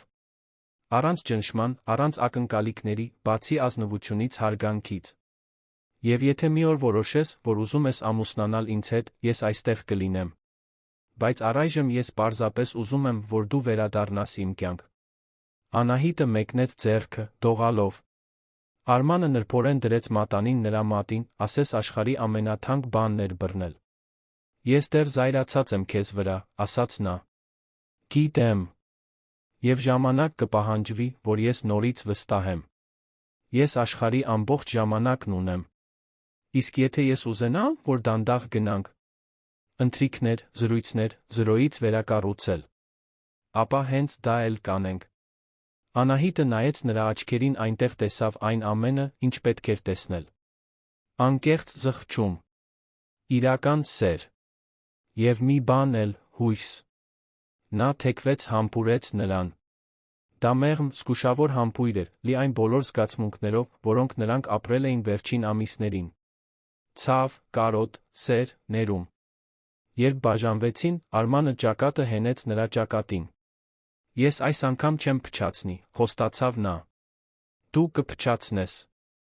Մենք երկուսս էլ կփչացնենք։ Որովհետև մենք մարդ ենք։ Բայց տարբերությունն այն է, որ այս անգամ մենք միասին կուղենք։ Նրանք մնացին այնտեղ գրկախառնված Երանի երկնքի տակ, մինչ աստղերը սկսեցին հայտնվել ցրվող ամպերի միջից։ Արմանը նրան տարավ աստղադիտակի մոտ։ Ուզում եմ քեզ մի բան ցույց տալ, ասաց նա, կարգավորելով սարքավորումը։ Նայիր։ Անահիտը նայեց ոսպնյակի միջով, տեսավ Սատուրնը, օղակները հոյակապ փայլում էին տիեզերքիս ֆոնին։ Գեղեցիկ է, շշնջաց նա։ Դու ինձ օգնեցիր հիշել վեր նայել, ասաց Արմանը։ Հիշել, որ գեղեցկություն կա թվերից այն կողմ։ Եվ դրա համար ես հավերժ երախտապարտ եմ։ Հաջորդ ամիսները վերակառուցման ամիսներ էին։ Արմանն ու Անահիտը նորից սկսեցին, այս անգամ առանց գաղտնիքների, առանց շտապելու։ Նա նրան տանում էր ընթրիքների, զբոսանքների, կինոդիտումների, որտեղ նրանք դիտում էին հին ֆիլմեր, որոնք նա սիրում էր։ Նա նրան պաշտոնապես ծանոթացրեց Լիլիթի հետ, տարավ նրան ծանոթանալու իր մոր հետ սանում, ցույց տվեց նրան աշխարհը երկնաքերերից, հանդիպումների սենյակներից այն կողմ։ Անահիտի գիրքը հրատարակվեց 6 ամիս անց, անսպասելի հաջողություն ունեցավ։ Սովորական կնոջ պատմությունը, որը սիրահարվում է հզոր գործարարի, հուզեց սրտեր ամբողջ երկրում։ Հարցազրույցներում Անահիտին միշտ հարցնում էին, թե արդյոք պատմությունն ինքնակենսագրական է։ Նա ժպտում էր, ասում, որ ցանկացած գեղարվեստական գործ իր մեջ ճշմարտության կտորներ է պարունակում։ Արմանը ներկա էր բոլոր շնորհանդեսներին, զուսպ նստած հետի շարքերում, ծափահարում էր, երբ նա բեմ էր բարձրանում։ Նա սովորել էր կիսել գլխավոր դերը, տոնել նրա ձեռքբերումները, ասես դրանք իրենն էին։ Եվ կամաց-կամաց Մարտիրոսյան կորպորացիան նույնպես փոխվեց։ Արմանը սկսեց ավելի շատ լիազորություններ տալ, վստահել իր թիմին, հավասարակշռություն գտնել աշխատանքի անձնական կյանքի մեջ։ Նա տանիքում աստղադիտարան տեղադրեց, սկսեց ամիսը մեկ անգամ աշխատակիցների համար աստղագիտության դասընթացներ առաջարկել։ Փոքր քայլեր դեպի այն մարդը դառնալը, որն ուզում էր լինել, ոչ թե այն, ինչ կարծում էր, որ պետք է լինի։ Դեկտեմբերյան մի պարզ գիշեր, աստղադիտարանում տեղի ունեցած այն ուրբաթ օրվանից 1 տարի անց, ամեն ինչ վերջապես իր տեղն ընկավ։ Արմանը Անահիտին տարավ իր տան տանիք, որտեղ աստղադիտակն էր տեղադրված։ Մոմեր էին վառվում, ճանապարհ կազմելով, վարդի թերթիկներ էին սփռված հատակին։ Այս ամենը ի՞նչ է, հարցրեց Անահիտը, ծիծաղելով։ Մի հարց, որը պետք է տրվեր վաղուց։ Նա ծնկի իջավ, Անահիտը զգաց, թե ինչպես սիրտը սկսեց արագ բաբախել։ Այս անգամ այլ տուփ էր։ Երբ բացեց, ավանդական նշանադրության մատանին փայլեց մոմերի լույսի տակ։ Անահիտ Վարդանյան, դու ինձ սովորեցրիր նորից նայել աստղերին։ Ինձ սովորեցրիր, որ երբեք ուշ չէ նորից սկսել, երազել, իսկապես սիրել։ Դու փոխեցիր իմ կյանքն այնպես, որ ես նույնիսկ չգիտեի, որ հնարավոր է։ Եվ հիմա ես ուզում եմ իմ օրերի մնացած մասն անցկացնել, ապացուցելով, որ դու ճիշտ ընտրություն ես կատարել, ինձ երկրորդ հնարավորություն տալով։ Կամուսնանաս ինձ հետ։ Անահիտը միաժամանակ լաց էր լինում, ծիծաղում։ Այո։ 1000 անգամ այո։ Նա մատանին դրեց նրա մատին, նրան քաշեց մի համբույրի, որը կարծես կնքում էր ոչ միայն մի պարտավորություն, այլ այն ամբողջ ճանապարհը, որը նրանք միասին անցել էին։ Ցավի մոխիրներից նրանք նոր բան էին կառուցել։ Ավելի ուժեղ մի բան։ Հարսանիքը տեղի ունեցավ 6 ամիս անց Սանում, այն լողափին, որտեղ Անահիտը մեծացել էր, մտերմիկ արարողությամբ։ Ոչ մի ավելորդ շքեղություն, ոչ մի հարստության ցուցադրություն։ Միայն ընտանիք, մտերիմ ընկերներ ծովը, որպես վկա։ Երթումների ժամանակ Արմանն ասաց. Ես խոստանում եմ այլս երբեք մեր փոխարեն որոշումներ չկայացնել, առանց քեզ հետ խորհրդակցելու։ Խոստանում եմ լսել քեզ, հարգել քեզ, սիրել քեզ ամեն օր, նույնիսկ դժվար օրերին։ Խոստանում եմ նայել աստղերին, հիշել, որ դու ինձ սովորեցրիր նորից երազել։ Անահիտը պատասխանեց. Ես խոստանում եմ մարտահրավեր նետել քեզ, երբ մոռանաս, թե ով ես։ Խոստանում եմ հիշեցնել քեզ, որ դու ավելին ես, քան քո ընկերությունը, ավելին, քան քո ազգանունը։ Խոստանում եմ լինել քո գործընկերը, ոչ թե քո ենթական։ Եվ խոստանում եմ սիրել քեզ, ոչ թե չնայած քո թերություններին, այլ դրանք ներառյալ։ Երբ քահանան նրանց հայտարարեց ամուսիններ, հանդիսատեսը ոտքի կանգնած ծափահարեց։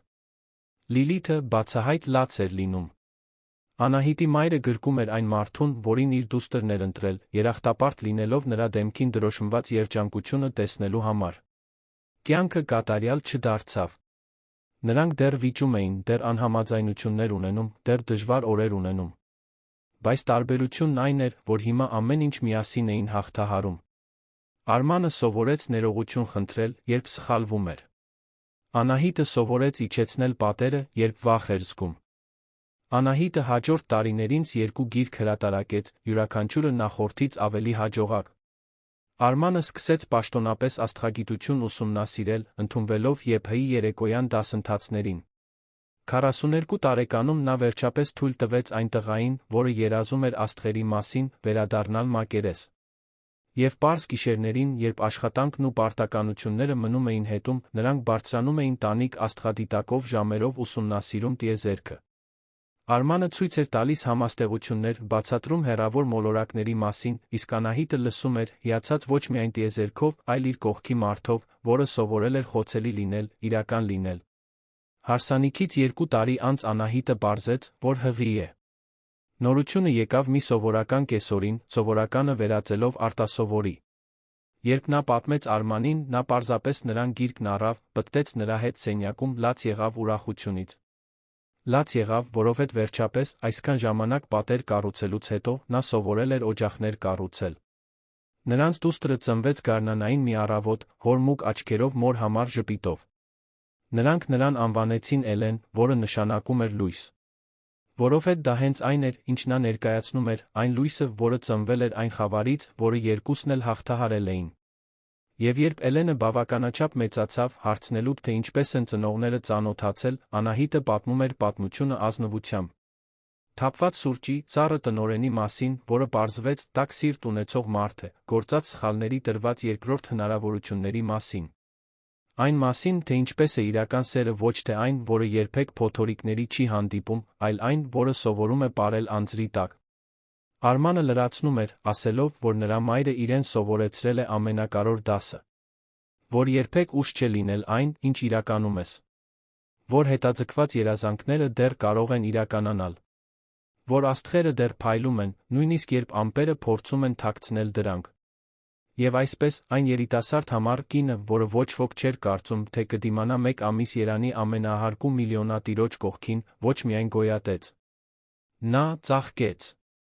Փոխվեց։ Եվ այդ ընթացքում փոխեց նա այն մարդուն, որին բոլորը համարում էին սիրելու անկարող։ Որովհետև վերջում այն, ինչ կարող էր, ապակե կայսրությունը չէր, ոչ էլ միլիոնավոր պայմանագրերը կամ անողոք հեղինակությունը։